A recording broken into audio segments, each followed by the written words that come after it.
6 December doctor Babasaheb Ambedkar यांच्या मृत्यूदिनाला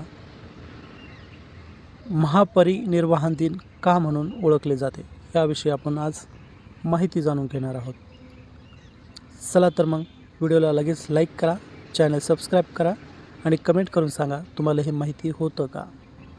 doctor Babasaheb Ambedkar यांचा महापरिनिर्वाण दिन दरवर्षी 6 डिसेंबर रोजी पाळला जातो। या दिवशी 1956 साली त्यांचे दिल्ली येथे निधन झाले। महापरिनिर्वाण म्हणजे काय? महापरिनिर्वाण हा शब्द बौद्ध धर्माशी संबंधित आहे। बौद्ध धर्मात परिनिर्वाण म्हणजे अशा व्यक्तीचा मृत्यू जिने निर्वाण मुक्ती प्राप्त केली आहे। भगवान बुद्धांनी प्राप्त केलेल्या निर्वाणाला महापरिनिर्वाण म्हणतात। डॉक्टर बाबासाहेब आंबेडकर यांनी 14 ऑक्टोबर 1956 रोजी बौद्ध धर्म स्वीकारला होता। त्यांना बौद्ध